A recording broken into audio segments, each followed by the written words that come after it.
जय हिंद साथियों, RPF LDC exam के एग्जाम सीरीज में आप सभी लोगों का एक बार मैं पुनः स्वागत करता हूं। सबसे पहले आज दीपावली के इस पावन पर्व पे मैं सभी एलडीसी एग्जाम के सदस्यों को और जो लोग भी क्यूबिक्स क्लासेस एप्लीकेशन पे इनरोल्ड हैं और जो लोग भी इस चैनल से जुड़े हुए हैं सबको जो है दीपावली की बहुत बहुत सारी शुभकामनाएं।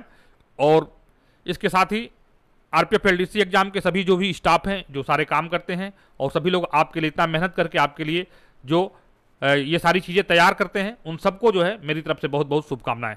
आज हम लोग रेलवे एक्ट का पार्ट पढ़ेंगे और जैसा कि आपको मालूम है कि अभी जो है आपका आगामी एएसआई और सब इंस्पेक्टर की जो परीक्षाएं जो बैक टू बैक आने वाली हैं तो अभी इनमें काफ़ी टाइम है। अभी हमें लग रहा है कि नवंबर के लास्ट वीक में आपको ये पता लग जाएगा कि जो आपका एलडीसी एग्जाम जो एएसआई का जो है अंडर रूल 72 के अंतर्गत उसकी परीक्षा कब होगी और आप इसके लिए दिसंबर के फर्स्ट वीक में आप अपना ये एक टारगेटेड समय रख सकते हैं।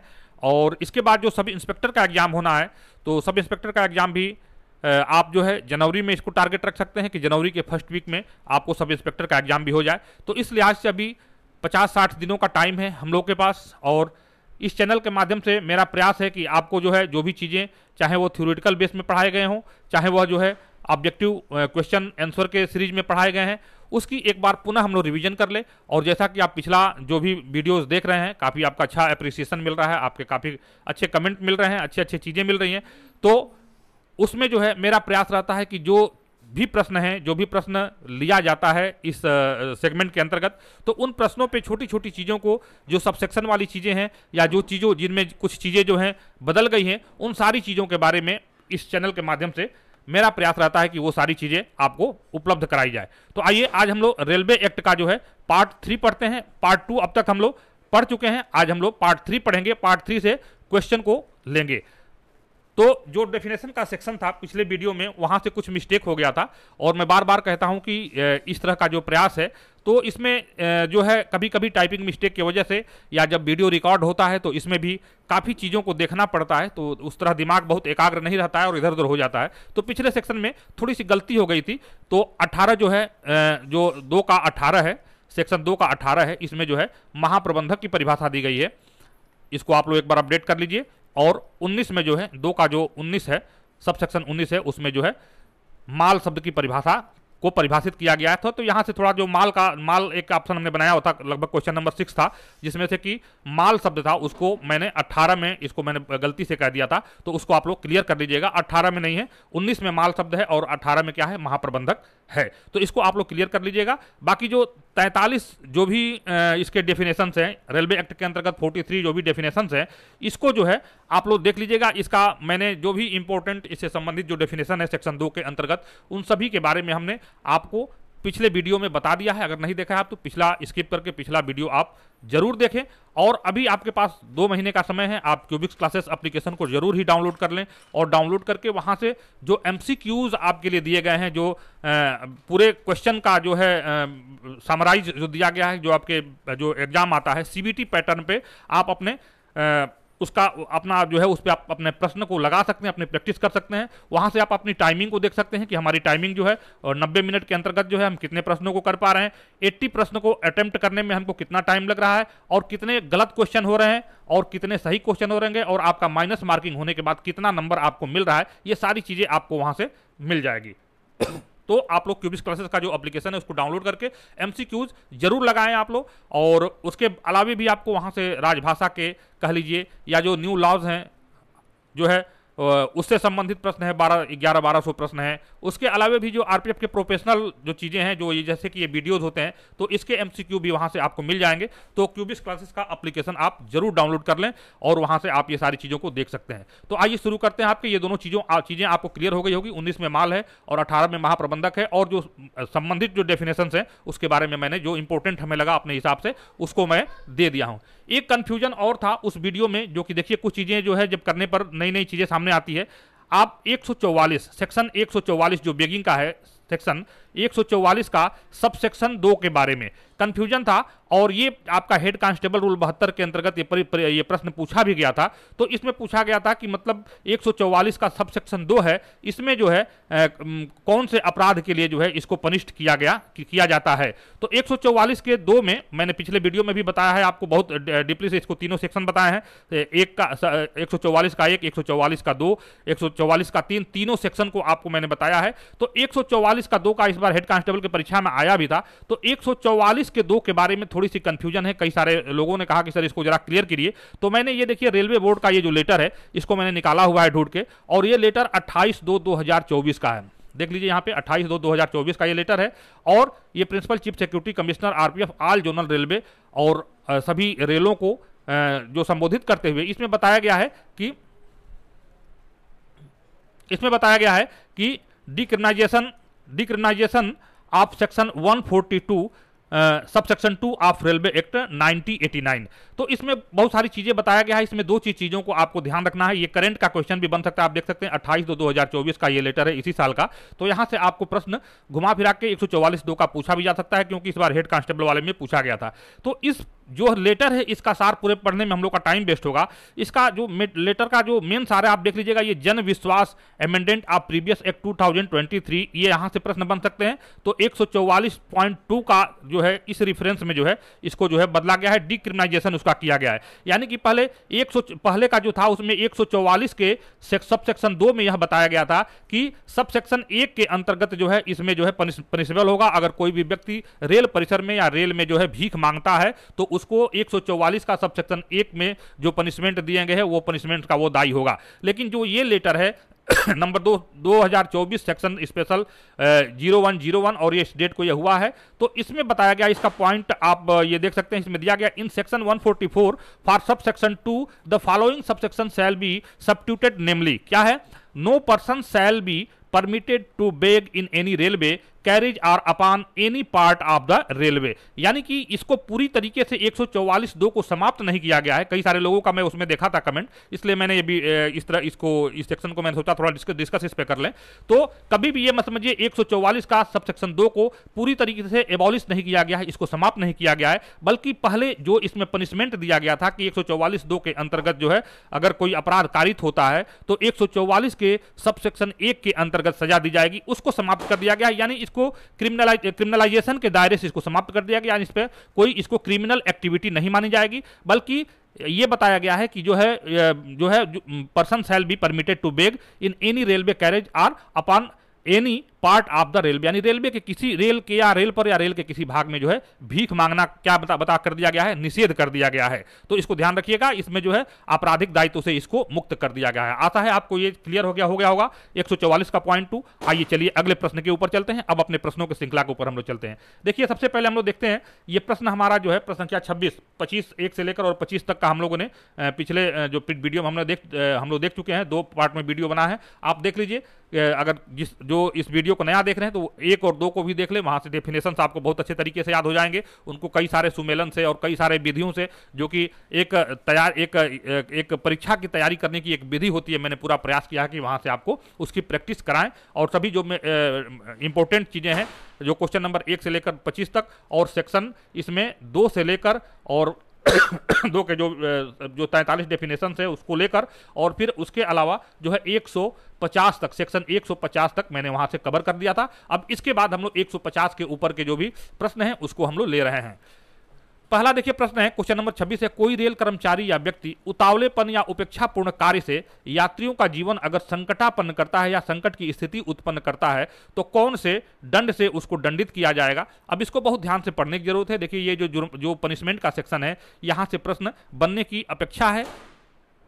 रूल जो ये 72 के अंतर्गत जो ASI का एग्जाम कह लीजिए या सब इंस्पेक्टर का, वहां से इस तरह के प्रश्न बन सकते हैं। इसलिए मैंने जो पनिशमेंट का चीजें हैं उसको भी मैंने इसमें डिस्कस किया हुआ है। तो इसका सही ऑप्शन हो जाएगा ऑप्शन नंबर C, यानी कि रेल अधिनियम की धारा 154 के तहत 1 वर्ष कारावास या जुर्माना या दोनों से दंडित किया जाएगा यदि कोई रेल कर्मचारी या कोई व्यक्ति उतावलेपन या उपेक्षापूर्ण कार्य से रेल यात्रियों के जीवन को संकटापन्न करता है तो उसको जो है इन धाराओं से जो है उनको ये जो है दंडित किया जाएगा। अब देखिए जो सेक्शन 153 है, थोड़ा सा मैं इसको आउट ऑफ क्वेश्चन जाके मैं आपको थोड़ा डिस्कस कर लेता हूँ। ये सेक्शन 153 और सेक्शन 154, इसमें थोड़ा सा कंफ्यूजन हो जाता है, क्योंकि यहाँ से प्रश्न किस तरीके से पूछा जाएगा इसका पता नहीं है, और यहाँ से प्रश्न जो है थोड़ा सा, तो इसमें इस कंफ्यूजन को आपको दूर कर लेना है। देखिए जो 153 है, जो सेक्शन 153 है, यह जो है यह एक तरह से मेजर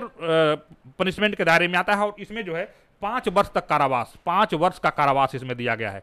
और इसका जो शीर्षक है, जो इसका जो है पूरे जो इसका डेफिनेशन है, इसमें मैं पूरा डिस्कस नहीं करूंगा, तो इसमें दिया गया है कि रेल यात्रियों की सुरक्षा को जानबूझकर किए गए कार्य या भूल के द्वारा संकट में डालना, ये जो है रेल यात्रियों के जीवन को उतावलेपन या उपेक्षापूर्ण कार्यों से उसके जीवन को संकट उत्पन्न करना, यह जो है सेक्शन 154 के अंतर्गत दिया गया है। और जानबूझकर, इसमें जो है जानबूझकर, इसमें क्या है, भूलवश, इसमें ध्यान रखिएगा 54 में क्या है, भूलवश जो है क्या करना, उतावलेपन या उपेक्षापूर्ण कार्यों से जो है जीवन को संकटपन करना। और इसमें जानबूझकर अगर कोई संकट में डालता है, कोई ट्रेन का ड्राइवर है और वो जो है ड्रिंक करके या किसी और चीज़ों से जानबूझकर जो है किसी सिग्नल को पार करता है जिससे यात्रियों के जीवन को संकट उत्पन्न होता है, तो इसमें 5 वर्ष तक का कारावास है। जबकि सेक्शन 154 जो हमारा प्रश्न पूछा जा रहा है, जिसमें भूलवश अगर यात्रियों के जीवन को जीवन का संकट उत्पन्न करता है तो 1 वर्ष तक का जुर्माना या दोनों से उसको जो है दंडित किया जाएगा, जो कि हमारा ये प्रश्न था। तो ये प्रश्न आपको क्लियर हो गया होगा। चलिए अगले प्रश्न के ऊपर चलते हैं। क्वेश्चन नंबर सी इसका राइट ऑप्शन है। ऑप्शन नंबर सी इसका राइट ऑप्शन। आइए दूसरे ऑप्शन पे चलते हैं।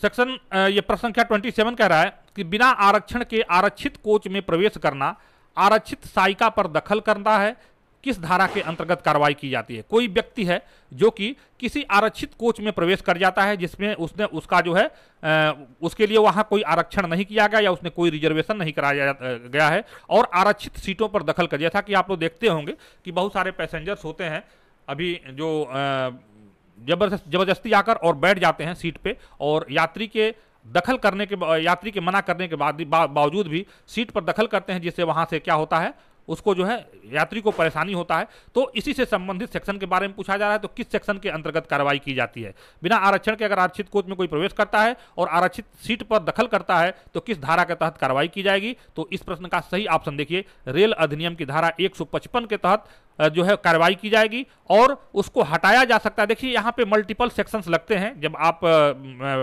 जो है जेन्युइन रूप से जब इस केस को आप कभी हैंडल करेंगे, तो इस तरह के चीज़ों में जो है मल्टीपल टाइप के जो है सेक्शन लगते हैं। कई सारे सेक्शन इसमें बन सकते हैं, लेकिन उस पर हमको नहीं जाना है। जो हमारा प्रश्न पूछ रहा है उस पर हमको देखना है। तो रेल अधिनियम की धारा 155 के तहत क्या पनिशमेंट है, उसको जो है सबसे पहले रेल बोगी से उसको हटाया जाएगा और 500 रुपए तक के जुर्माने से जो है दंडित उसको किया जा सकता है। तो इस प्रश्न का सही ऑप्शन नंबर ए हो जाएगा। तो इस प्रश्न का सही ऑप्शन नंबर ए, और इसको जो है सेक्शन 155 के अंतर्गत जो है इसको दंडित किया जाएगा, और जिसमें इसका जो है पनिशमेंट ये है कि जो है रेल अधिनियम की धारा 155 के तहत उसको हटाया जाएगा। सॉरी, यहाँ पे है ये 155 के अंतर्गत उसको हटाया जाएगा और 500 रुपए के जुर्माने से दंडनीय होगा।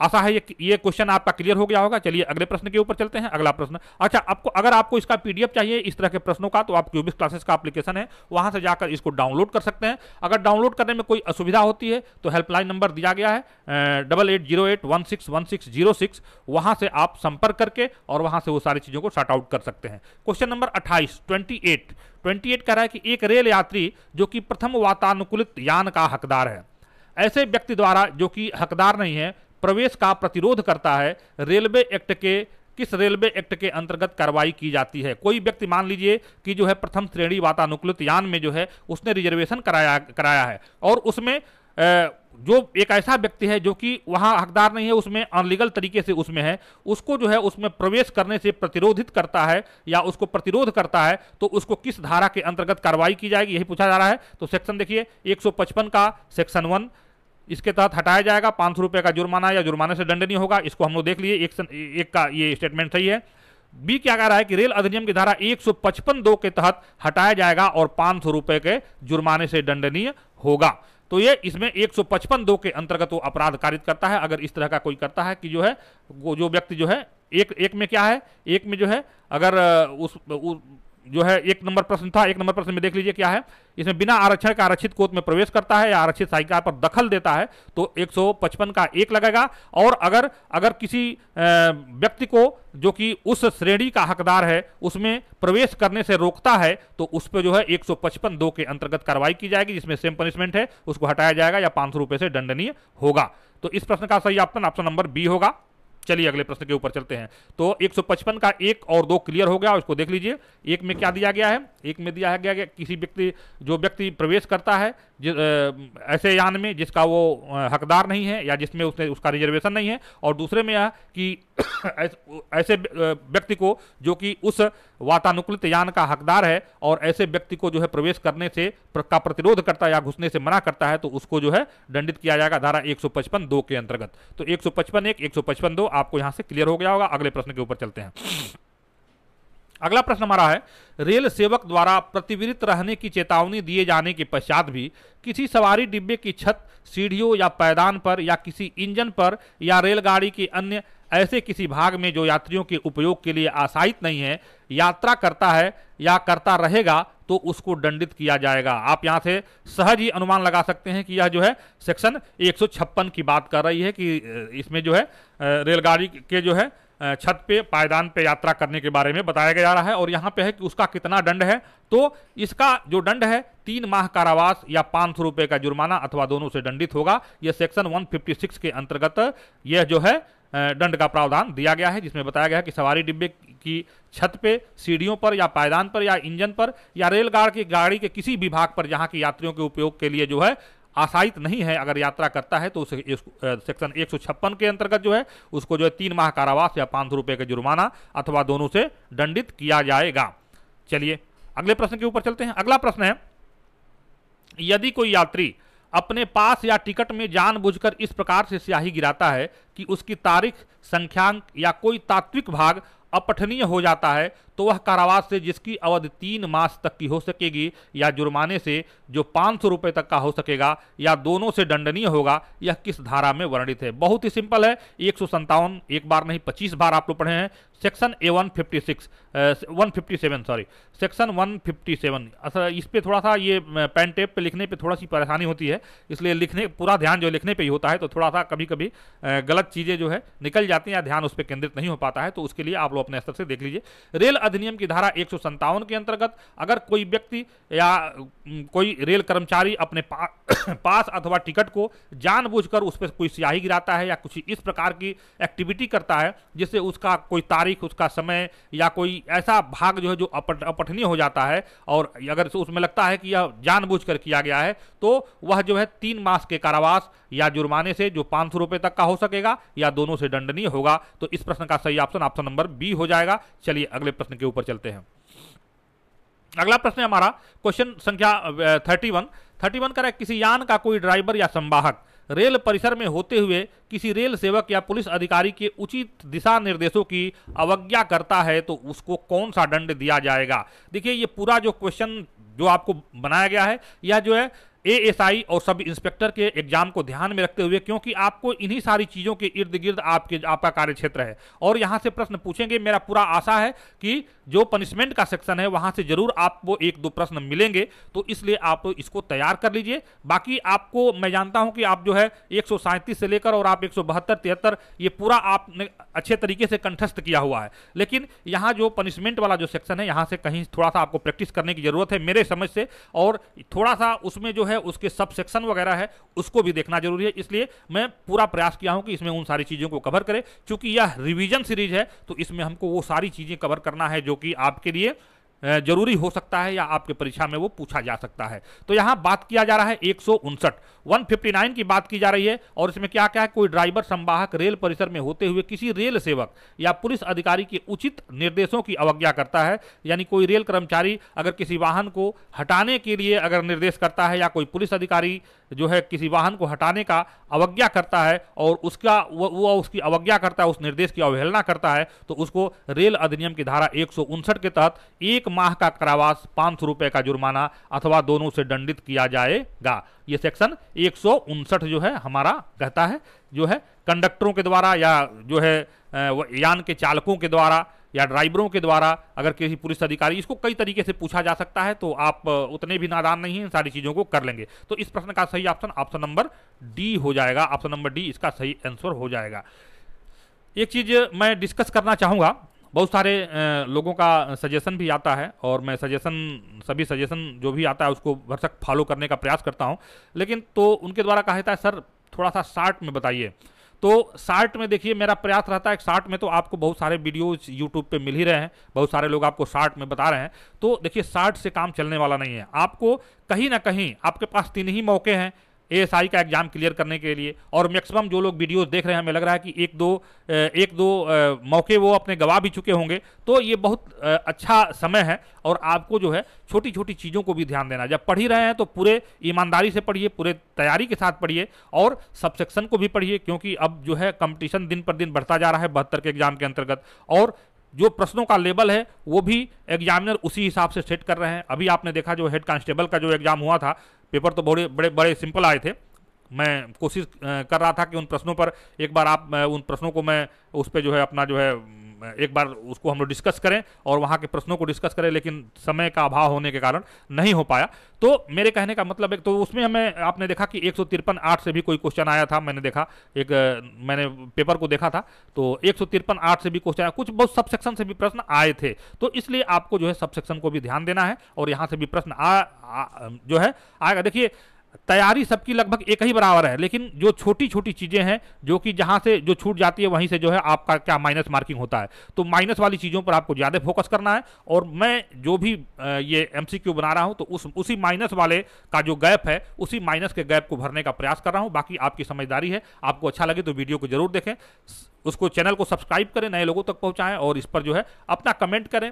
कोई प्रश्न है किसी प्रश्न पे कमेंट करें, जैसे कि अभी 144(2) का जो कन्फ्यूजन था, तो ये कन्फ्यूजन जो है मैंने उसको ढूंढकर उस लेटर को निकाला, तो रेलवे बोर्ड का जो अधिसूचना है उसको, तो वहाँ सब क्लियर हो गया आपका। तो इस तरीके से डिस्कस करने से चीज़ें क्लियर हो जाएगी। तो 159 के अंतर्गत जो है, धारा 159 के अंतर्गत 1 माह कारावास या 500 रुपये का जुर्माना या दोनों से दंडित किया जाएगा। यह जो है क्वेश्चन नंबर 31 का पार्ट है। आगे चलिए अगले प्रश्न पे चलते हैं।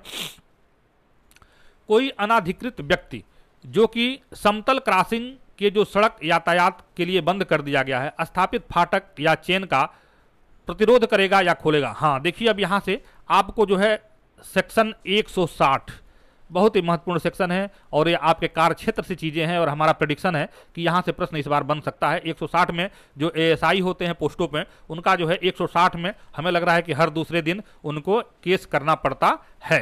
तो 160 का जो पोर्शन है उसको हमको ध्यान देना है, और इसमें क्या क्या दिया गया है उन सारी चीज़ों के बारे में हमको ध्यान देना है।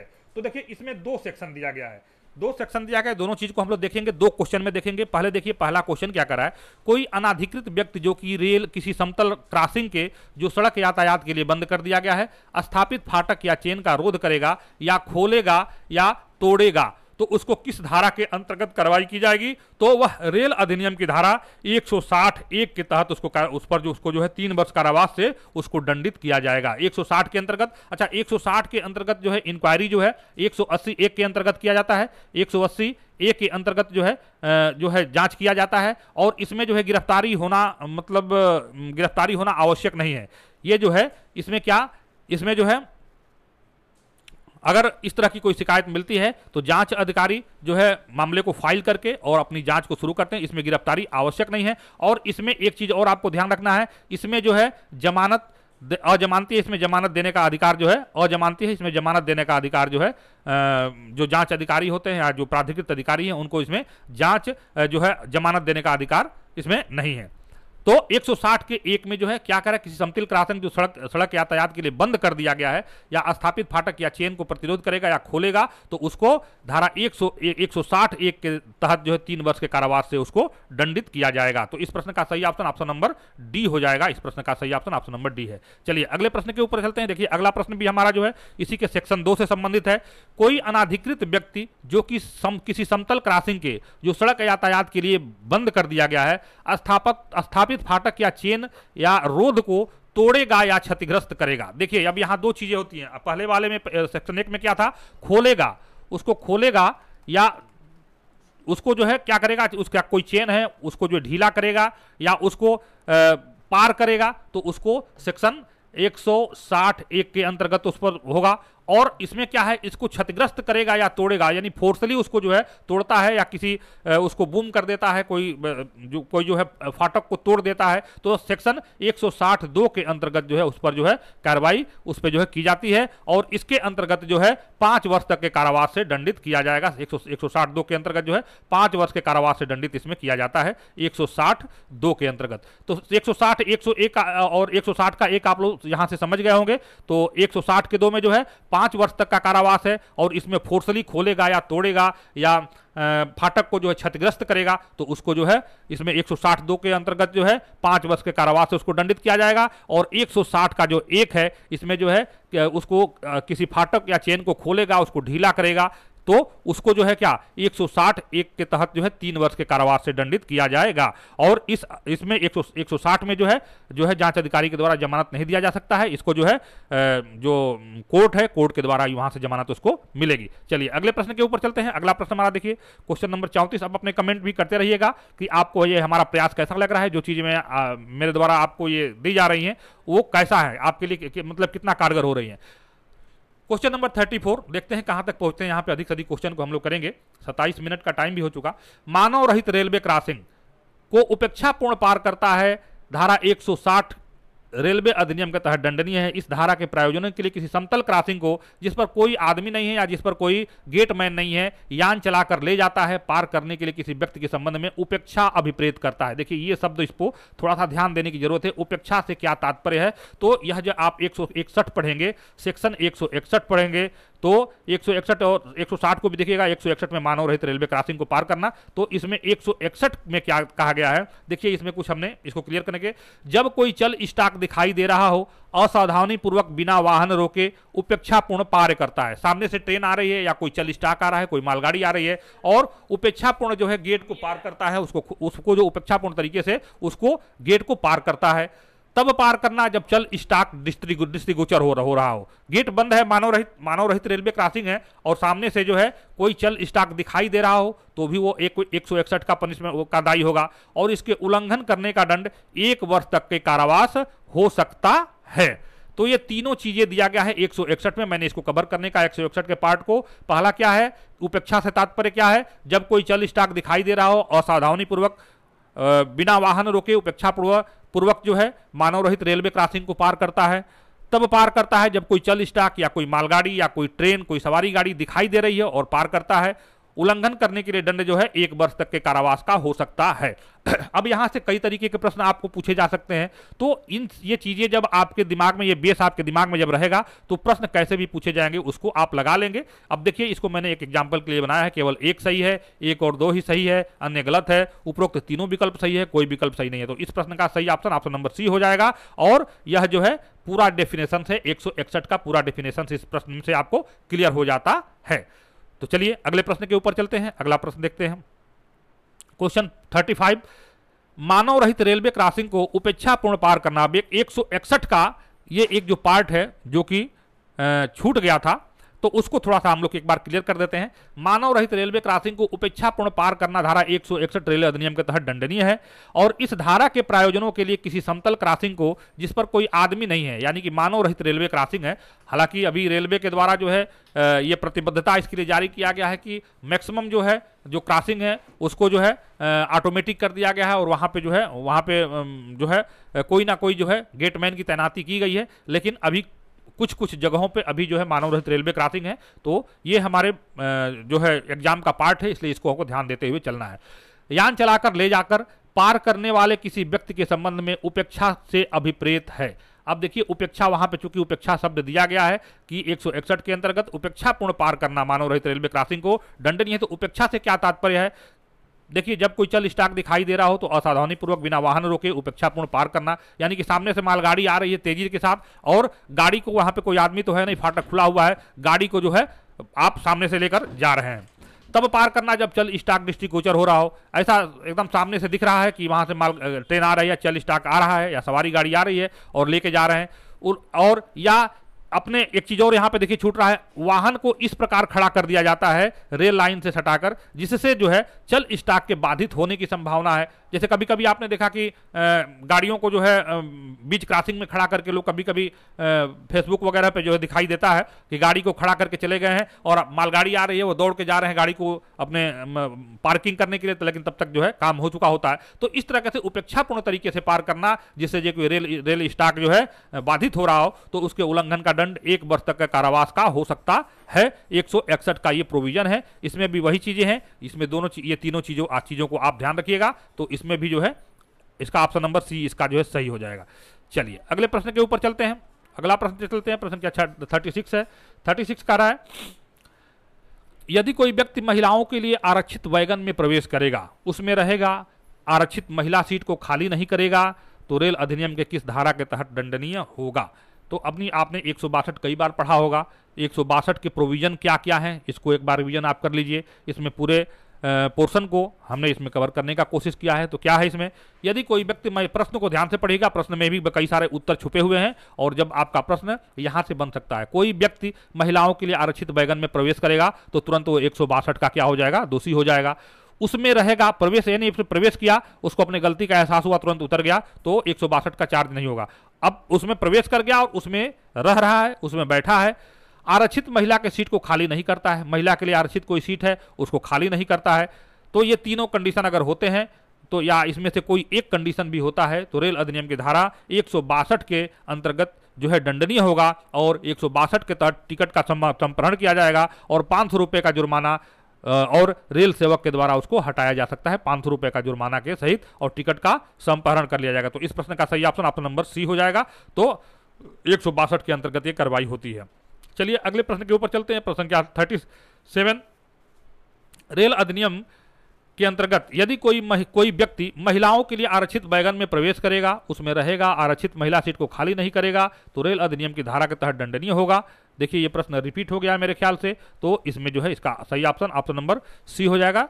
ये रिपीट हो गया है प्रश्न। चलिए अगले प्रश्न के ऊपर चलते हैं। प्रश्न क्या 38 क्या कहता है, धारा 66 के अधीन माल का वर्णन मिथ्या रूप से करने पर अधिनियम की धारा 163 के तहत जो है दंड का प्रोविजन है। यानी माल का वर्णन, देखिए 66 में जो है माल का वर्णन, जब किसी भी व्यापारी के द्वारा जो अपना परिसर जब बुक करने के लिए लाया जाता है, तो व्यापारी को माल की घोषणा करनी पड़ती है कि उस जो पैकिंग है, उस पैकिंग के अंदर क्या है, पेरिशेबल गुड्स हैं, या कोई विस्फोटक गुड्स है, या कोई सड़ने गलने वाला चीज है, या टूटने वाला कांच का चीज, तो माल की जो है घोषणा करना होता है। तो सबका जो है अलग अलग किराया होता है, तो कभी कभी व्यापारी अपने किरायों को बचाने के लिए जो है माल का जो है मिथ्या वर्णन करते हैं, यानी कि है कुछ और उस माल को दिखा देंगे कुछ और, कीमती कोई वस्तु है उसको दिखा देंगे सस्ती कोई वस्तु दिखा दिए, तो वहां से रेल का जो है क्या होता है, रेल का क्षति होता है। तो धारा 66 के अधीन जो है अगर माल का मिथ्या वर्णन किया जाता है, तो धारा 66 का उल्लंघन होता है, और 163 धारा 163 के तहत उसको जो है दंड का प्रोविजन है, दंड का भागी होता है। अब यहां से देखिए प्रश्न, आप इसको ध्यान से देख लीजिएगा। धारा 66 के अंतर्गत जो है मिथ्या कथन का वर्णन करना धारा 66 के अंदर दंडनीय है, और धारा 163 के तहत जो है उसको दंडनीय है, और 166 के अंतर्गत जो है उसको निषेध किया गया है। तो इसमें क्या क्या चीजें हैं इसको एक बार देख लेते हैं। 3 वर्ष कारावास, 10,000 रुपए का जुर्माना, माल के प्रति कुंटल या उसके किसी भाग के लिए 500 रुपए का जुर्माना। इस प्रश्न का सही ऑप्शन यही हो जाएगा, ऑप्शन नंबर बी हो जाएगा। प्रति कुंटल जितना माल का वजन होगा उसके प्रति कुंटल के दर से, अब यह रेलवे के ऊपर है कि कितना उसको चार्ज करेगा, या किसी एक भाग के लिए जो है 500 रुपए तक का जुर्माना से दंडित किया जा सकता है। तो इस प्रश्न का सही ऑप्शन नंबर बी हो जाएगा। अगले प्रश्न के ऊपर चलते हैं। अगला प्रश्न कौन सा है, अधिनियम की धारा 164 से संबंधित। अब देखिए धारा 164 देख लीजिए, और आगे अब देखेंगे धारा 165। इसमें जो है क्या खतरनाक माल है, खतरनाक माल, और इसमें क्या है घृणोत्पादक माल, दोनों अलग अलग है। दोनों के बारे में हम लोग, दोनों का प्रश्न मैंने बैक टू बैक बनाया है। इसमें देखिए तो 164, इस प्रश्न को देखिए पहले, फिर अगले प्रश्न पे हम लोग आते हैं। अधिनियम की धारा 164 के संबंध में खतरनाक माल को गैर कानूनी तरीके से रेल पे लाना, अधिनियम की धारा 67 का उल्लंघन स्वरूप दंड, यानी कि खतरनाक अथवा घृणोत्पादक माल को रेल के अंतर्गत लाना जो है धारा 67 के अंतर्गत जो है निषेधित किया गया है, और जो इसका उल्लंघन करेगा उसको धारा 164 धारा 165 के अंतर्गत उसको दंड दिया जाएगा। तो इसमें क्या है, तो इसमें पहला ऑप्शन है खतरनाक माल को गैर कानूनी तरीके से रेल पर लाना, अधिनियम की धारा 67 के उल्लंघन स्वरूप दंडनीय, सही है यह भी कथन। कम से कम 500 रुपए का जुर्माना और क्षति स्वरूप प्रभार और 3 वर्षों तक का कारावास या अधिकतम 10,000 रुपए तक का जुर्माना अथवा दोनों से दंडनीय होगा। तो देखिए इस प्रश्न का सही ऑप्शन आप देख लीजिए, इसके सभी ऑप्शन सही हैं। बिल्कुल मैंने 164 का जो भी प्रोविजन है उसको लिया है। क्या पहली भी बात है धारा 67 के अंतर्गत उल्लंघनीय, आपको इसको ध्यान देना है, ये इंपॉर्टेंट सेक्शन है, यहां से पूछा जा सकता है।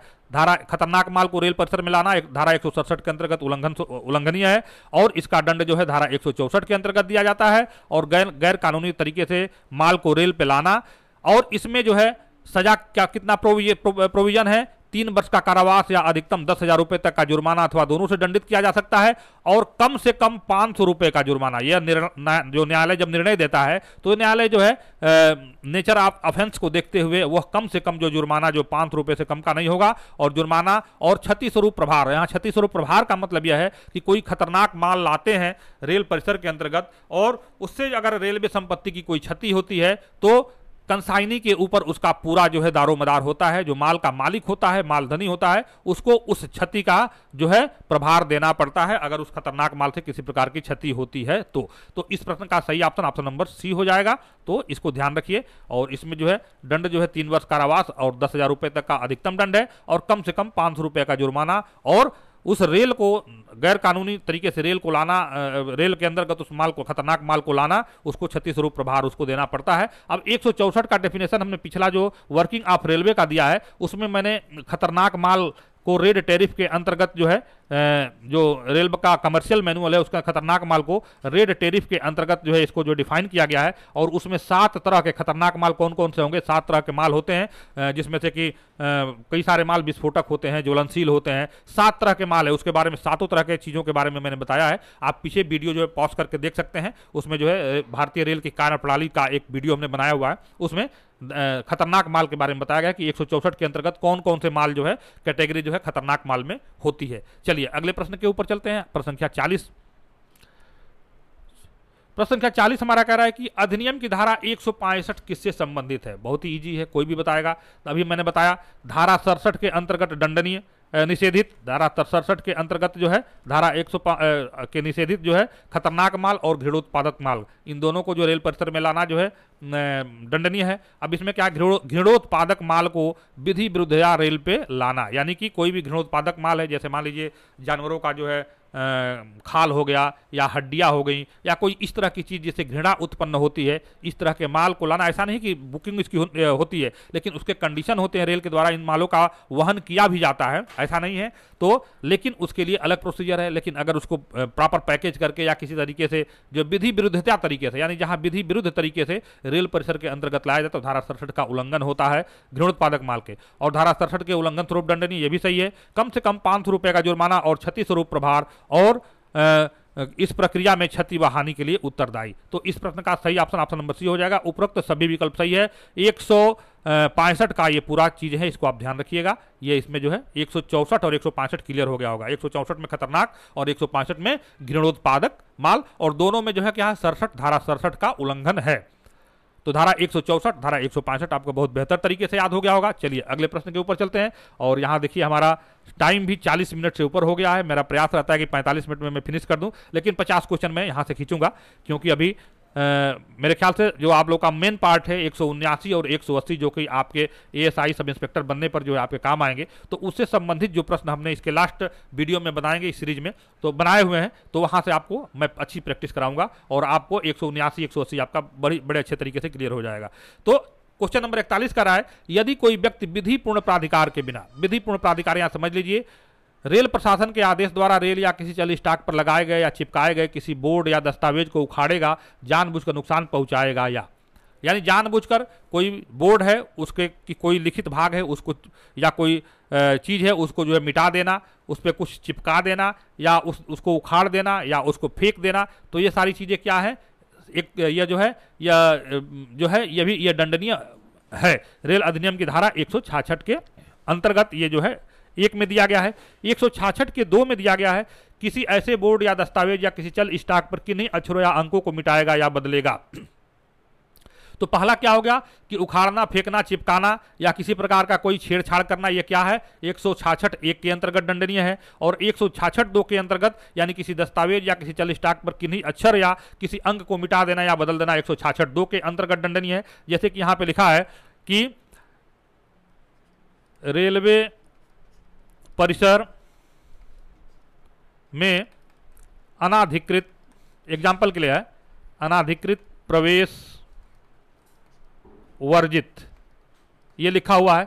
किसी व्यक्ति को शैतानी आया, उसने क्या किया, इस पे जो है इसी कलर से वहां पे लाकर उसने पेंट कर दिया, यहां पीला से लाकर उसको पेंट कर दिया। यहां पर क्या हो गया, तो रेलवे परिसर में अनाधिकृत प्रवेश अब यहां लिख दिया किया जा सकता है, किया जा सकेगा, तो 166(2) का उल्लंघन हो गया। तो 166 और 166 का 1 और 166 का 2 आपको यहां से क्लियर हो गया होगा। अब देखते हैं इसमें दंड का क्या प्रोविजन है। तो 166 के उल्लंघन में जो है 1 महीने का कारावास या जुर्माना 500 रुपए तक या दोनों से दंडनीय हो सकता है। तो इस प्रश्न का सही ऑप्शन नंबर ए होगा। बाकी ये दोनों प्रोविजन है 166 का, इसको आप बहुत ध्यान से देख लीजिएगा, 2 बार 3 बार वीडियो को आप पॉज करके देख लीजिएगा। आपके 1 और 2 मैंने बहुत ही इसको शार्ट करके और बनाने का प्रयास किया है ताकि सबसेक्शन भी आपका क्लियर हो जाए कि आपके तैयारी में कहीं से कोई दिक्कत ना रहे। चलिए जल्दी जल्दी मैं पढ़ता हूं। सेक्शन नंबर 42 नंबर क्वेश्चन क्या कह रहा है, धूम्रपान के लिए दंडिक प्रावधान किसमें दिया गया है, बहुत इजी है। और इसमें क्या है 167 धारा 167 के तहत जो है धूम्रपान वर्जित किया गया है। इसमें क्या है, इसमें जो है 200 रुपए तक का जुर्माना इसमें है। चलिए अगले प्रश्न के ऊपर चलते हैं। अगला प्रश्न हमारा देखते हैं, धारा 168 के अंतर्गत रेल पर यात्रा करने वाले व्यक्तियों की सुरक्षा को संकटापन्न करने वाले बालकों द्वारा किए गए अपराधों के बारे में बताइए। देखिए बहुत ही महत्वपूर्ण क्वेश्चन है 168 मैं जरा जल्दी जल्दी चल रहा हूं।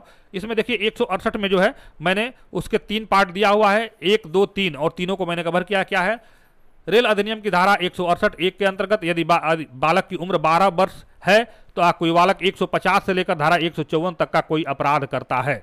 अब देख लीजिए 150 से 154 के अपराध कितने जो है मेजर टाइप के अपराध हैं। और कोई बालक जिसकी उम्र 12 वर्ष से कम है, 12 वर्ष से कम है और उस तरह का 150 से 154 का अगर कोई अपराध करता है, कोई इस प्रकार का कार्य करता है जिससे जो है यात्रा करने यात्रियों को चोट पहुंचे या यात्रियों के जीवन संकटपन्न हो या रेल में किसी प्रकार का कोई हादसा हो, तो उसका जिम्मेदार पिता या उसका संरक्षक उसका उत्तरदायी होगा। लेकिन शर्त क्या है, उम्र 12 वर्ष से कम होना चाहिए। 168 के 1 में दिया हुआ है। दूसरा क्या है, बंध पत्र की रकम यदि संपरित हो जाए तो न्यायालय द्वारा ऐसे वसूली होगी मानो वह स्वयं उसके द्वारा अधिरोपित जुर्माना हो। यानी कि यदि न्यायालय के द्वारा किसी प्रकार का कोई अगर दंड आरोपित किया जाता है इस प्रकार के अपराध में, तो अगर बंध पत्र की रकम अगर उसको जब्त कर लिया जाता है तो उससे वसूली उसके संरक्षक या उसके माता पिता से इस प्रकार की जाएगी जैसे उस अपराध का दायी वही है। इससे आप बरी नहीं हो सकते हैं कि नहीं ये हमारा बच्चा है, इसका उम्र 12 वर्ष से कम है। अगर 12 वर्ष से कम के बच्चे की आयु है और रेल से संबंधित किसी प्रकार का कोई अगर उसके द्वारा नेग्लिजेंसी की जाती है तो उसकी जिम्मेदारी आपकी हो, तो उसको देखना पड़ेगा। अगला क्या है, यदि संरक्षक या पिता नियत समय के भीतर बंध पत्र निष्पादित नहीं करता है तो 50 रुपए के जुर्माने से दंडनीय होगा। और इस प्रश्न का सही ऑप्शन नंबर डी होगा। उपरोक्त सभी कथन सही है। तो ये 168 के तीनों चीजें हैं कि जो है कम उम्र के बालकों के द्वारा जो है क्या करना, इस प्रकार का कोई काम करना जिससे यात्रियों के जीवन को संकट उत्पन्न हो, यानी यात्रियों की सुरक्षा को बच्चों के द्वारा संकट में डालना। तो इस पे जो है मुचलका निष्पादन न करने पर संरक्षक पर जो है 50 रुपए का जुर्माना से दंडनीय होगा। चलिए अगले प्रश्न के ऊपर चलते हैं। प्रश्न क्या 44, जल्दी जल्दी हम लोग चलते हैं। धारा 172 के संदर्भ में असत्य कथन का चयन करें। कई सारे मित्रों का जो साउथ के लोग हैं उनका कहना है कि सर जो है इसको इंग्लिश में भी आप डिफाइन करिए या क्वेश्चन आंसर को इंग्लिश में भी करिए, लेकिन थोड़ा सा टाइम का बहुत ही अभाव होता है और मैं प्रयास करता हूं कि इसको इंग्लिश में भी करूं, लेकिन बहुत सारी चीज़ें आपको मालूम है कि व्यस्त दिनचर्या में करना, और इस यहाँ से जो है यह एक बस अच्छी नीयत है कि आप लोगों के साथ हमारी अच्छी तैयारी हो जाए, आप लोगों को जो है इस चैनल के माध्यम से सहयोग मिले, तो मैं प्रयास करता हूँ। खैर मैं उन लोगों से क्षमा चाहूँगा जो कि इंग्लिश के लिए जो लोग प्रयास कर रहे हैं, और मैं प्रयास करूँगा कि इसके लिए जो है आगे मैं उनको वीडियो बनाकर दूँ, इंग्लिश में भी मैं इसको डिफाइन कर सकूँ। चलिए अगला जो है धारा 172 के संदर्भ में असत्य कथन का कथन ये करना है। तो 172 सबसे पहले है क्या, इसको ध्यान कर लीजिए। 172 है क्या है, नशे के लिए। जब 172 का नाम आए तो क्या है, नशे के लिए दंड, नशे के लिए दंड, नशा करने के लिए जो दंड का प्रोविजन करता है। इसमें क्या कर रहा है, रेल सेवक ड्यूटी पर होते हुए, देखिए तीनों पार्ट इसके है, इसको ध्यान में रखना है और इसको जो है इसको देखना है कैसे क्या है। इसमें जो है असत्य कथन का चयन करना, इस तरह के प्रश्नों पर बहुत सावधान हो जाइएगा। और इसके जो भी पार्ट है, 2 पार्ट हैं, इन दोनों पार्टों को हम इसमें कवर किए हैं। क्या है इसमें, रेल सेवक ड्यूटी पर होते हुए मत्तता की हालत में होगा तो वह जुर्माने से जो 500 रुपए तक का हो सकेगा दंडनीय होगा। यानी कि ऑन ड्यूटी रहते हुए और रेल सेवक के द्वारा, अगर रेल सेवक मत्तता की हालत में है तो उस पर जो है 500 रुपए तक का जुर्माना, और विभागीय कार्रवाई तो बाद में उस पर जो है होती है, वो अलग है। अगला है, यदि ऑन ड्यूटी नशे के कारण सुरक्षा संकटापन्न होती है तो 1 वर्ष कारावास या जुर्माना या दोनों से दंडनीय होगा। तो अगर इस तरह के ऑन ड्यूटी स्टाफ के द्वारा नशे में रहने के कारण यात्रियों के जीवन को, के सुरक्षा को के लिए संकट उत्पन्न होता है तो 1 वर्ष कारावास या जुर्माना से होता है। और यदि नशे की हालत में पाया जाता है, उसे किसी प्रकार का कोई क्षति नहीं होता है तो 500 रुपए के जुर्माना से दंडनीय होगा। और सी क्या करा, ऐसे कर्मचारी से लिखित घोषणा ली जाएगी ताकि भविष्य में ऐसा न करे, और केवल ए और बी सही है। तो इस प्रश्न का सही ऑप्शन क्या है, इसका जो है ये बाकी और सब सही है, ये इसका सही ऑप्शन सी हो जाएगा। क्योंकि गलत कथन पूछ रहा है कि असत्य कथन क्या है, तो असत्य कथन यही है। ऐसा कहीं प्रोविजन नहीं दिया गया है कि कर्मचारी से लिखित घोषणा ली जाएगी कि भविष्य में ऐसा ना करे। अगर इस तरह का प्रोविजन रहता तो लिखित में वो देता रहता और बाद में हैबिचुअल वो इस तरह काम करता रहता, जिससे कि रेल की विश्वसनीयता पर जो है अंतर पड़ता। तो इस तरीके से आपको इन सारी चीज़ों को भी ध्यान देना है। क्योंकि रेलवे एक्ट के ये कुछ सेक्शन है, 150 से 152 तक का, जो 50, 51, 52 और 53 तक का जो पोर्शन है, ये महत्वपूर्ण इसलिए हो जाता है कि अभी विगत समय में आपने देखा कि कई सारे इस तरह के प्रयास किए गए। रेलवे लाइन पर जो है जो सिलेंडर रखा जाना, या रेल पर कोई इस तरह का कुछ सामान रख देना जिससे रेल डिरेल हो जाए, और हमारे जो है बहादुर हमारे जो लोको पायलट हैं, उनके सतर्कता और जो संरक्षा विभाग की सतर्कता के कारण, रेलवे सुरक्षा बल के सतर्कता के कारण इस तरह के जो है घटना होने से बची। अभी बैक टू बैक 3-4 जगह इस तरह के चीजें हुई हैं। तो इस तरह के प्रश्नों को पूछा जा सकता है, तो इस पर थोड़ी सी प्रैक्टिस आप लोग कर लीजिएगा। चलिए अगले प्रश्न के ऊपर चलते हैं। इस प्रश्न का सही ऑप्शन जो है सी हो जाएगा। जब ही असत्य कथन वाला पोर्शन आए तो इसको ध्यान दीजिएगा। असत्य कथन में हमको ध्यान देकर इसमें जो है असत्य कथन है, निगेटिव चीजों को अच्छा, जो निगेटिव क्वेश्चन में अगर इस तरह के आते हैं, ऑप्शन आते हैं, तो निगेटिव क्वेश्चन अपने आप में अलग ही दिखते हैं। उसको आप एक बार पढ़ेंगे, बस ध्यान से पढ़ेंगे तो समझ में आ जाएगा कि ये ही प्रश्न जो है असत्य कथन यही होगा। चलिए अगले प्रश्न के ऊपर चलते हैं। अगला प्रश्न है, रेल सेवक जो ड्यूटी पर है किसी रेलगाड़ी या अन्य चल स्टॉक को एक स्टेशन से या दूसरे स्टेशन या दूसरे स्थान तक चलाने के संबंध में कोई उत्तरदायित्व तो सौंपा गया है, उसको सौंपा गया है कि रेलगाड़ी को एक स्थान से दूसरे फला जगह तक ले जाना है, और वह उस स्टेशन या स्थान पर पहुंचने से पहले ही और बिना प्राधिकार के रेलगाड़ी या चल स्टॉक को बिना किसी प्राधिकृत रेल सेवक को समुचित रूप से सौंपे बिना, यानी कि चार्ज किए बिना अपने ड्यूटी का परित्याग कर देता है तो वह दंडनीय होगा। बहुत ही महत्वपूर्ण प्रश्न है, और ये प्रश्न आपका प्रेडिक्शन हमारा है कि ये प्रश्न जो है आ सकता है। तो इसको देखिए, इसके क्या क्या पोर्शन है, इसमें मैंने उसको कवर करने की कोशिश किया है। रेल अधिनियम की धारा 173 के तहत 2 वर्ष कारावास, यहां देखिए वर्ष लिख दीजिए, 2 वर्ष कारावास या जुर्माना 1000 तक या दोनों से दंडनीय किया जाएगा। रेल अधिनियम की धारा 174 के तहत 2 महीने का कारावास या जुर्माना 500 रुपए या दोनों से दंडनीय किया जाएगा। रेल अधिनियम की धारा 175 के तहत 3 महीने का कारावास या जुर्माना या 500 या दोनों से दंडनीय किया जाएगा। तो और रेल अधिनियम की धारा 164 के तहत 6 महीने कारावास। चलिए 164 यहाँ पे आपका खत्म हो गया, 175 भी खत्म हो गया, 174 भी खत्म, 173 के अंतर्गत जो है वह जो है दंडनीय होगा। 173 के अंतर्गत जो है वह दंडनीय होगा। तो इस प्रश्न का सही ऑप्शन नंबर ए हो जाएगा कि रेल अधिनियम की धारा 173 के तहत 2 वर्ष कारावास या जुर्माना 1000 तक या दोनों से दंडनीय होगा, यदि बिना उत्तरदायित्व के और बिना किसी प्राधिकार के या बिना किसी चार्ज किए हुए या बिना कोई सूचना दिए हुए अगर किसी चल स्टॉक को किसी जगह पे छोड़ के और चला जाता है तो उस पर यह दंड होगी। उसके साथ ही विभागीय कार्रवाई अलग से होती है। चलिए अगले प्रश्न के ऊपर चलते हैं। अगला प्रश्न देखते हैं, 46 नंबर क्वेश्चन क्या कह रहा है, रेल अधिनियम की धारा 174 का सही सुमेलन कीजिए। 174 के बारे के प्रोविजन के बारे में पूछा जा रहा है कि धारा 174 का सही वो करिए। तो इसमें क्या है, 174 का इसमें क्या है, ध्यान रखिएगा। रेल पटरी पर बैठकर पिकेटिंग करके किसी रेल रोको आंदोलन या बंद के दौरान करके रेल को जो है क्या करना, रोकना, या रेल को किसी प्रकार का चलने में बाधा उत्पन्न करना। इसको जो है रेलगाड़ी के चलने में बाधा करने के रेफरेंस में, रेलगाड़ी के चलने, चाहे वो चल स्टॉक हो या सवारी गाड़ी हो, चलने में बाधा के संबंध में 174 हमारा जो है बाधा के संबंध में, ये 174 के अंतर्गत क्या दिया है, रेल पटरी पर बैठकर ये कोई धरना करना, प्रदर्शन करना या कोई पिकेटिंग इस प्रकार करना जिसे रेल रोको आंदोलन या बंद के दौरान 174 का उल्लंघन हो गया। 174 ख में क्या दिया है, रेल पर बिना प्राधिकार के कोई चल स्टॉक रख देना, रेल के आगे जैसे कोई पत्थर रख देना या कोई इस तरह का रख के लोग अक्सर देखते हैं, जो राजनीतिक पार्टियां होती हैं तो रेल एक सॉफ्ट टारगेट होता है, उसको रोक कर अपनी मांगे मनवाने के लिए और वहां पर खड़े हो जाना। तो उस पर क्या कोई चल स्टॉक रख कर उस पर कोई ऐसा सामान रख देना जिससे ट्रेन आगे न बढ़ पाए। या 174 का ग क्या कर रहा है, रेल के होज पाइप से छेड़छाड़ करना, उसे बिलक करके या किसी अन्य रीति से उसे बिगाड़ कर या सिग्नल गियर से छेड़छाड़ करके। ये बहुत महत्वपूर्ण 174 का ग कई बार आता है। और घ क्या है, रेल के किसी रेलगाड़ी या अन्य चल स्टॉक को बाधा पहुंचाएगा या बाधा पहुंचवाएगा या बाधा पहुंचाने का प्रयत्न करेगा। तो क ख ग घ ये चारों पार्ट 174 का। 174 का क्या है कि आंदोलन के द्वारा बंद करके या रेल पटरी पर बैठकर, 174 क का उल्लंघन हो गया। ख में क्या हो गया, बिना किसी प्राधिकार के रेल के सामने, रेल पर जो है कोई चल स्टॉक, कोई ऐसा स्टॉक रख देना जिससे जो है रेलगाड़ी रुक जाए।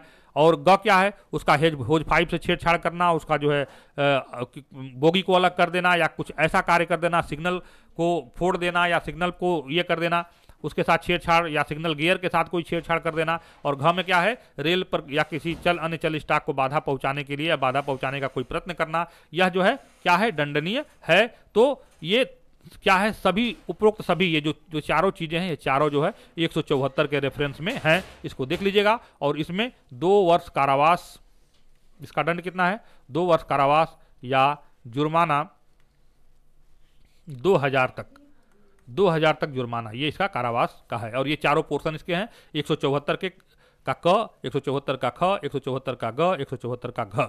तो चलिए अगले प्रश्न के ऊपर चलते हैं। अगला प्रश्न हमारा है, रेल सेवक द्वारा मिथ्या रिपोर्ट करना दंडनीय है। अब रेल सेवक के द्वारा मिथ्या रिपोर्ट करना यह जो है दंडनीय बताया गया है। यह किसमें देना, यह किसमें बताया गया है, इसके बारे में पूछा जा रहा है। तो इसको जो है 178 के अंतर्गत जो है इन सारी चीजों को हम लोग देखते हैं कि झूठा रिपोर्ट करना। तो इसमें क्या क्या चीजें हैं, ऐसा रेल सेवक जिसे किसी प्रेषण की हानि की जांच करने की से अपेक्षा की जाती है, मिथ्या रिपोर्ट देता है। यानी कि किसी क्लेम के केस में जांच दिया जाता है कि जांच करके इसको बताइए, और वो जो है व्यापारी से मिल जाता है या किसी व्यक्ति से किसी लाभ या किसी अन्य लगाव के कारण जो है गलत रिपोर्ट प्रस्तुत करता है, तो 178 का उल्लंघन होगा।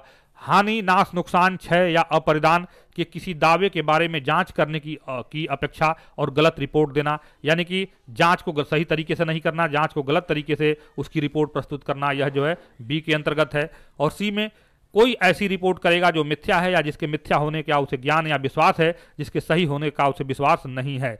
यानी कि कोई भी ऐसा रिपोर्ट जो कि मिथ्या है, जो उसके बेस्ट ऑफ नॉलेज में गलत है, तो इसको जो है धारा 178 के अंतर्गत दंडनीय है। तो 178 का ये पूरा पोर्शन है, इसको आप लोग एक बार जरूर ध्यान रख लीजिएगा। और इसमें जो है 2 वर्ष कारावास, इस तरह के दंड में 2 वर्ष कारावास या 1000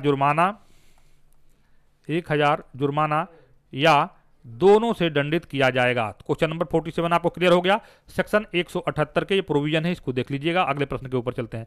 अगला प्रश्न कह रहा है, धारा 150 से लेकर 152 तक में वर्णित अपराधों में बिना वारंट गिरफ्तारी करने के लिए अधिकृत है। बहुत टेक्निकल क्वेश्चन है, बहुत और इसको आप बहुत ध्यान से देखिएगा।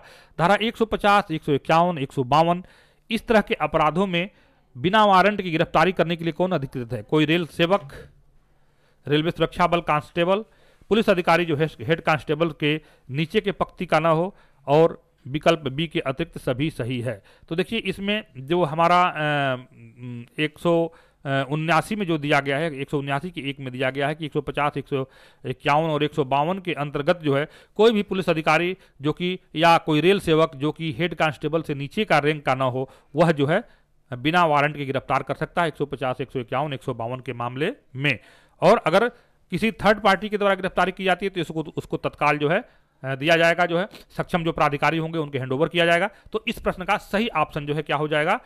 विकल्प बी के अंतर्गत सभी सही है। विकल्प बी बस रेलवे सुरक्षा बल कांस्टेबल। अब कांस्टेबल को इसलिए हटा दिया गया है, देखिए रेल सेवक अगर देखा जाए तो उसमें जो डेफिनेशन दिया है, कोई भी रेल सेवक या कोई पुलिस अधिकारी जो हेड कांस्टेबल से नीचे का रैंक का ना हो, धारा 150, 152 में वर्णित अपराधों में बिना वारंट की गिरफ्तारी कर सकता है। ये कुछ टेक्निकल क्वेश्चन है, इसमें आप जरूर अपने राय भी दीजिएगा। तो यहाँ अगर ऑप्शन में रेलवे सुरक्षा बल कांस्टेबल दिया है, तो चूंकि यहाँ पे स्पष्ट कर दिया गया कि हेड कांस्टेबल से नीचे का रैंक का ना हो, तो इस प्रश्न का सही ऑप्शन ऑप्शन बी के अतिरिक्त जो है सभी सही है। 170(1) में ये प्रोविजन दिया गया है। 170(1) में क्या बताया गया है कि धारा 150, धारा 151, धारा 152 के मामले में कोई भी रेल सेवक या पुलिस अधिकारी जो हेड कांस्टेबल से नीचे का न हो, वह जो है बिना वारंट के गिरफ्तार करने के लिए अधिकृत है। तो 170 का एक आप लोग जरूर पढ़ लीजिएगा और इस कंफ्यूजन को जरूर जरूर दूर करिएगा कि कांस्टेबल, रेलवे सुरक्षा बल कांस्टेबल रेल सेवक है या नहीं, क्योंकि 170 के 1 में दिया है और थोड़ा सा मैं भी कंफ्यूज हूं इसमें। आप अपना जो है जरूर बताइएगा ताकि इसको आगे हम लोग एक्सप्लेन कर सकें, या आपके अगर कोई और जानने वाले हो जो कि इस बारे में बेहतर आपको नॉलेज दे सकें, उनसे जरूर आप इस बारे में चर्चा करिएगा। अगले प्रश्न के ऊपर चलते हैं। अगला प्रश्न है, किन अपराधों की दशा में अपराधी को प्राधिकृत अधिकारी द्वारा बिना वारंट या अन्य लिखित प्राधिकार के गिरफ्तार किया जा सकता है? 179(2) की बात किया जा रहा है बंधु, यहां से 179 सेक्शन 179 का 2। अब 179 का पार्ट शुरू हो गया है, आगे आपको और भी चीजें मिलेंगी। तो एक इसमें क्या किया गया कि किन अपराधों की दशा में अपराधी को प्राधिकृत अधिकारी द्वारा बिना वारंट या अन्य लिखित प्राधिकार के गिरफ्तार किया जा सकता है? तो इसमें क्या है, 137, 138, 139 तक के अपराध हो गए, या 141, 147, 153 और 157, 159, 167, 172 और 176। इसमें कुल कितने 29 अपराध हैं। इन 29 अपराधों में जो है प्राधिकृत अधिकारी द्वारा बिना वारंट के गिरफ्तारी किया जा सकता है। उपरोक्त सभी दशाओं में यह 179 का 2 आप क्लियर करिएगा। इस प्रश्न का सही ऑप्शन नंबर डी हो जाएगा। उपरोक्त सभी अपराधों की दशा में प्राधिकृत अधिकारी के द्वारा बिना वारंट के गिरफ्तारी किया जा सकता है। चलिए अगले प्रश्न के ऊपर चलते हैं। रेल सेवक या पुलिस अधिकारी या प्राधिकृत अधिकारी किन अपराधों के कारित होने पर गिरफ्तारी करने के लिए किसी अन्य व्यक्ति को अपनी सहायता के लिए बुला सकता है? बहुत ही महत्वपूर्ण क्वेश्चन है, आप याद करिए, अपने नॉलेज को थोड़ा सा वो करिए, इंप्रूव कीजिए, बताइए कि जो है किन अधिकार, कौन सा सेक्शन है जिसमें से कि बताया गया है कि जो है गिरफ्तारी करने के लिए किसी अन्य व्यक्ति को अपनी सहायता के लिए बुला सकता है। धारा 150 से 152 तक के अपराध में धारा 137 से 139, 141 से 147, 153 से 157 तक और धारा 159 से 172 से 176 तक उपरोक्त सभी अपराधों के दशा में, उपरोक्त जितने भी अपराध दिए गए हैं इन सभी दशाओं में जो है पुलिस अधिकारी किसी व्यक्ति को अपनी सहायता के लिए बुला सकता है। इसमें दिया गया है यह जो है 49 के अंतर्गत। चलिए अगले प्रश्न के ऊपर चलते हैं और अंतिम क्वेश्चन होगा क्योंकि लगभग 1 घंटे का वीडियो हो गया। धारा 179 के अंतर्गत गिरफ्तार व्यक्ति के संबंध में कार्रवाई क्या है? 179 के अंतर्गत जब किसी व्यक्ति को गिरफ्तार किया जाता है तो क्या कार्रवाई की जाती है? 24 घंटे के अंदर मजिस्ट्रेट के समक्ष पेश किया जाएगा।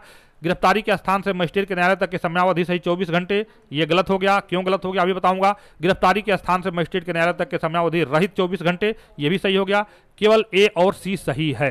क्यों सही है? देखिए इसमें बताया गया है कि किसी थर्ड पार्टी के द्वारा या किसी व्यक्ति के द्वारा अगर 179 के अंतर्गत किसी व्यक्ति की गिरफ्तारी की जाती है तो अपराधी को जो क्या बोलते हैं, जो गिरफ्तारी के स्थान से और मजिस्ट्रेट के न्यायालय तक के अंतर के बीच का जो समय है उसको छोड़कर और बाकी 24 घंटे के अंतर्गत जो है उसको जो है मजिस्ट्रेट के समक्ष पेश किया जाएगा। तो ए सही हो गया, बी सही हो गया और ये बी गलत हो गया क्योंकि 24 घंटे देखिए समयावधि सहित दिया है। तो गिरफ्तारी के स्थान से मजिस्ट्रेट के न्यायालय तक के समयावधि को छोड़कर 24 घंटे, ये गलत हो गया। तो ए और सी सही है। तो इस लिहाज से इस प्रश्न का ऑप्शन नंबर डी इस प्रश्न का सही ऑप्शन होगा।